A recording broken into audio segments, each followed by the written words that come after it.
Derry Township heard testimony on a solar farm proposal, Laurel Mountain Borough is considering a costly sewer project, and Fort Ligonier is honoring an archaeologist.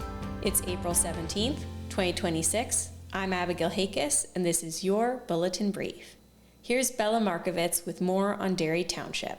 On Tuesday, Derry Township supervisors heard almost an hour of expert testimony about a 3-megawatt solar farm proposed by Pivot Energy. The solar farm will be at 670 Livermore Road on 26 acres of property owned by Gregory and Lori Ritalik.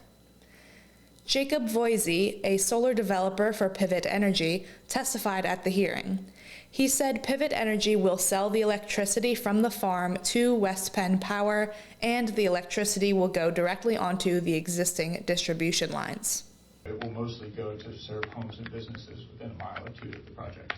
Steve Soltis was the only resident to comment during the meeting. He said he thought that area is covered by Penelec, not West Penn Power, since he is 2 miles east of the proposed solar farm and he is a Penelec customer.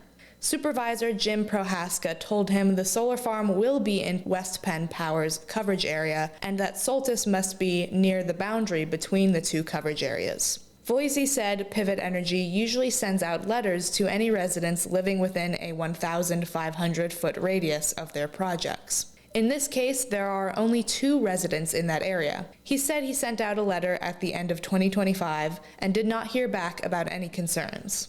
The Board of Supervisors will meet again on May 6 at 5 p.m. in the Derry Township Municipal Building at 5321 State Route 982. Reporting from Derry Township, this has been Bella Markovitz. Also in municipal news, Laurel Mountain Borough Council is facing a costly decision.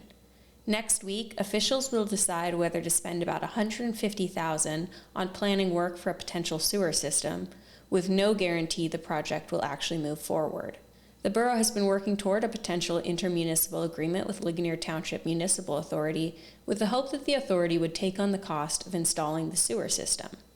But LTMA officials recently asked the borough to fund the initial planning to see what Penvest funding the project could get. Council President Matthew Henson says that's a big risk for a small borough with just a $50,000 annual tax base, especially while already tackling a waterline project. He also raised concerns that even if the borough pays for the planning, the authority could still decide not to proceed.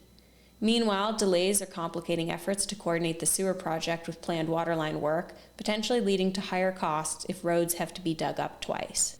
Council is expected to revisit the issue at its next meeting on April 22nd at 7:30 p.m. in the Laurel Mountain Park Shelter House.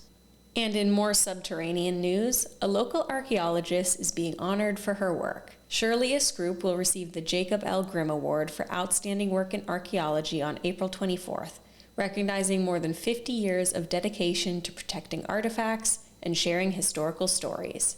Isgroup has worn many hats: archivist, curator, educator, and more, and spent 2 decades helping organize Fort Ligonier's extensive collections, work that still supports researchers today. She also contributed to major archaeological projects at the site.